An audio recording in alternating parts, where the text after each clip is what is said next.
Hello tout le monde. Bon, aujourd'hui je vous retrouve dans la chambre de mon fils puisqu'on va papoter un petit peu puériculture.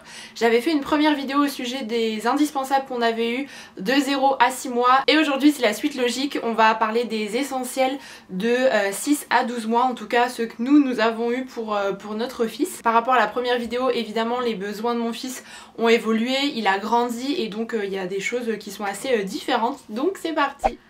Alors je vais commencer tout d'abord avec la chaise haute. Donc nous on avait opté pour le modèle Steps de chez Stoke et alors on l'adore vraiment. C'est un immense coup de cœur. C'est une chaise qui a l'avantage d'être évolutive, donc on peut vraiment la garder pendant plusieurs années. Initialement on avait le transat en fait qui était fixé dessus, qui est adapté. Et puis quand mon fils a grandi, on est passé au kit, au baby kit, je crois qu'il l'appelle comme ça, que j'avais acheté directement sur le site de chez Stoke. Vous venez directement le placer sur la chaise et en fait c'est une assise avec un harnais pour le sécuriser. Vous avez un petit coussin aussi pour que ça soit un peu plus confortable, qui se passe facilement en machine d'ailleurs. C'est une chaise qui est facile d'entretien, qui est pratique. On avait aussi pris le plateau, nous c'était vraiment indispensable aussi pour qu'il puisse avoir son assiette directement devant lui, parfois pour jouer un petit peu, nous accompagner quand on est dans la cuisine pour faire à manger, dans plein de situations différentes où le plateau s'enlève facilement aussi et il s'entretient vraiment rapidement. Donc pour le coup, après environ 1 an d'utilisation, cette chaise là je ne regrette absolument pas de l'avoir mis sur notre liste de naissance, elle est vraiment géniale. Ensuite je voulais vous parler de plusieurs articles pour le repas puisque entre 6 et 12 mois on a bien sûr la diversification alimentaire qui rentre un petit peu en jeu. Je vous en ai parlé dans ma vidéo FAQ sur la maternité si jamais vous voulez en savoir un petit peu plus. Mais du coup nous on a commencé à donner des purées à mon fils vers 5 mois et demi et ensuite il s'en est vraiment lassé, donc aux environs de ces 7 mois et demi on a commencé la DME, donc la diversification menée par l'enfant.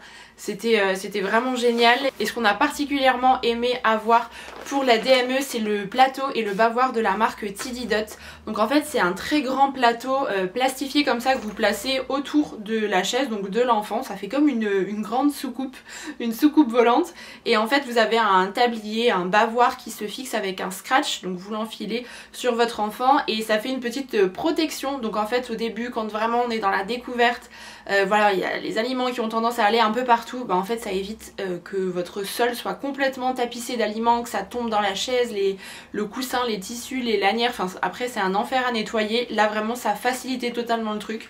Une fois que mon fils avait terminé de manger, je ramassais le plus gros et ensuite je passais carrément un petit coup de douchette dessus, voilà, tout simplement, avec un peu de liquide vaisselle si besoin, mais vraiment c'était super pratique. Ça m'a fait gagner un temps fou. Après vous pouvez aussi mettre un drap par terre, je sais qu'il y a certaines personnes qui font ça, ou une nappe un peu plastifiée, mais ça n'empêche pas que ça tombe vraiment partout. Là pour le coup, voilà, bébé était vraiment super protégé et vraiment j'ai adoré. Donc je crois que quand on achète le kit, il y a 2 bavoirs avec. Nous on en avait acheté un 3e pour pouvoir tourner un peu plus facilement au niveau des machines lorsque certains sièges sont au sale, etc. Et avec 3 c'était vraiment pas mal. Et en plus c'est dans une pochette zip comme ça, donc ça s'emporte facilement. Nous quand on allait chez nos proches ou ce genre de truc, voilà, ça évite de salir. C'est une très belle invention, j'avoue que j'étais trop contente d'être tombée dessus. Alors au début de la DME, nous on proposait les aliments directement sur le plateau que je viens de vous proposer et ensuite on a introduit l'assiette et alors j'ai découvert celle-ci aussi en me baladant, je crois que c'était sur Instagram, sur un compte Insta pour la DME. Donc c'est une assiette de la marque EZPZ. Il y a différents modèles qui existent et en fait vous avez une espèce de set de table intégrée en silicone, ce qui fait qu'en fait le plateau ne bouge pas quand il est sur le plateau de la chaise haute, sur une table, etc. Donc ça évite que bébé envoie l'assiette valser et tous les aliments avec par la même occasion. C'est facile d'entretien, elle passe au lave-vaisselle, au micro-ondes, donc vraiment c'est top. Et puis c'est compartimenté si vous voulez mettre les fruits, les légumes, féculents, protéines, enfin peu importe selon ce que vous donnez. Ça existe en différentes tailles, je crois que ça c'est la taille la plus petite et vous avez une taille supérieure quand après votre enfant grandit. Donc ça c'est un petit accessoire dont on s'est pas servi tout de suite, mais je crois qu'on l'a introduit vers ces 10 mois peut-être et on s'en sert encore aujourd'hui au quotidien pour le repas. Ensuite côté couvert, je voulais vous parler de ces cuillères que vous connaissez peut-être déjà probablement, elles sont assez connues. Ce sont les cuillères de la marque Num Num. Noum Noum, j'avoue que je ne sais pas trop comment ça se prononce.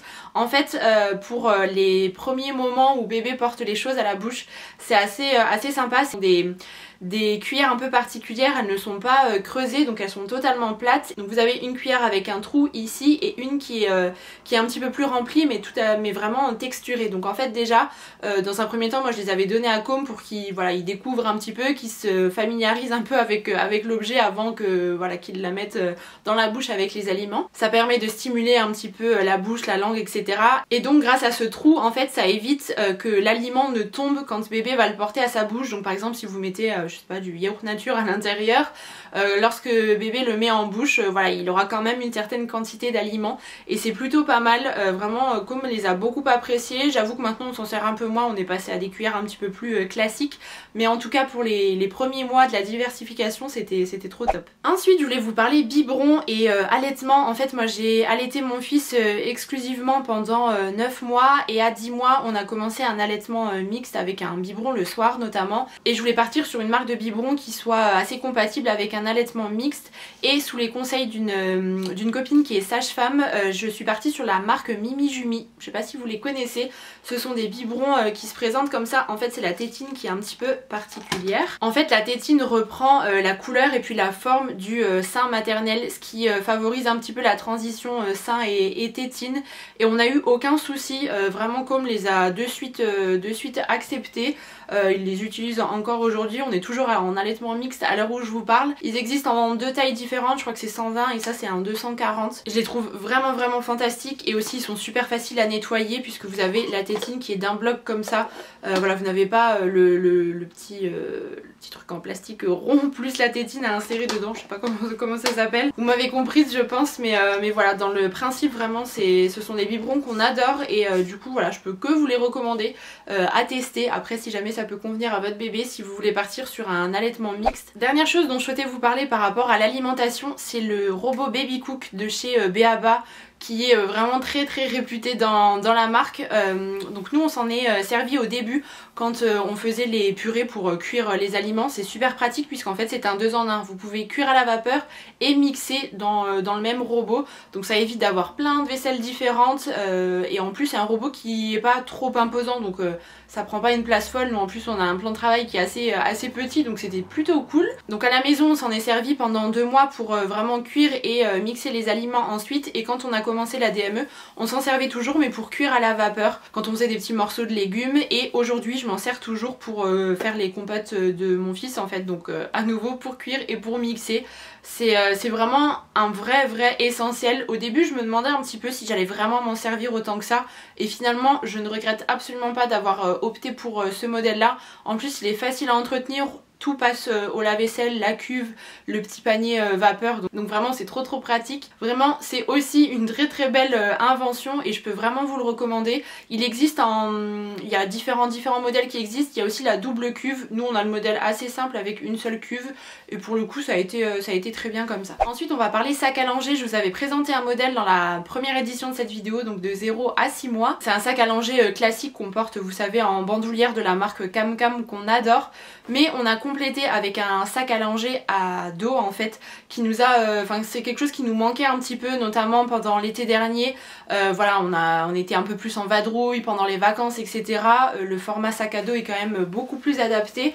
Donc nous on a celui de la marque Mom, je ne sais pas comment se prononce la marque, Mom Paris, et il est vraiment génial. Donc c'est un sac à dos qui est en tissu comme ça, avec plein de compartiments à l'intérieur, de poches en tout genre. Sur le côté ici vous avez aussi 3 poches isothermes, donc ça c'était top pour mettre la petite gourde d'eau par exemple pendant l'été, pour qu'elle reste quand même au frais quand on mettait son repas et tout.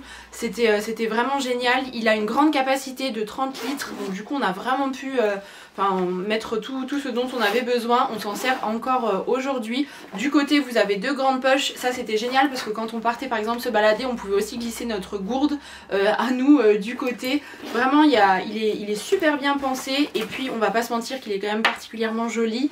Donc moi j'ai le modèle écru, c'est une grande surprise. Il existe aussi en noir et en kaki si jamais ça peut vous intéresser. Le seul petit truc que j'ai à redire, ce sont les lanières ici qui manquent un petit peu de confort. Voilà, j'aurais préféré qu'elles soient un peu plus rembourrées, disons, pour que ça soit plus agréable au niveau des épaules lorsque le sac est chargé. Et ce qui est sympa aussi, c'est qu'on peut l'accrocher à la poussette si jamais vous avez des crochets, ou même avec voilà, les anses du sac à dos. Voilà, pour tout ce qui est des articles dont je vous parle, je vous mettrai tous les liens dans la barre d'informations, les marques, voilà, comme ça vous avez tout qui est réuni au même endroit. Alors je ne vais pas vous parler de jouets dans cette vidéo parce que sinon ça serait beaucoup trop long, et puis je trouve que c'est quand même assez dépendant de chaque enfant. Par contre je voulais aborder le sujet des livres. Com a une totale passion pour les livres depuis qu'il est assez petit, et on a commencé notamment avec les livres à toucher et puis les livres sonores. Les livres sonores vraiment ça a été son truc, donc des modèles assez simples comme ceux-là au début avec des petites comptines, des chansons, ou alors voilà, le bruit des animaux aussi, ça fonctionne toujours. Donc vous savez, vous avez la petite pastille ici que vous appuyez dessus et puis vous avez le son qui se déclenche. C'est voilà, ce sont des illustrations qui sont assez simples, donc c'est plutôt pas mal pour le début.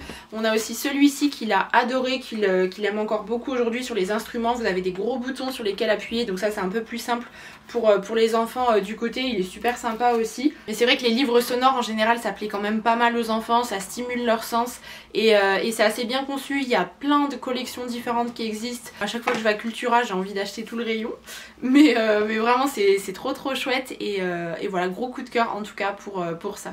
Et j'allais l'oublier, mais je voulais aussi vous reparler du porte-bébé. Donc nous on a celui de la marque Love Radius qui est vraiment super connu aussi. Mais c'est vrai qu'on s'en est énormément servi, notamment pendant les beaux jours avec la fin du printemps, tout l'été, le début de l'automne aussi.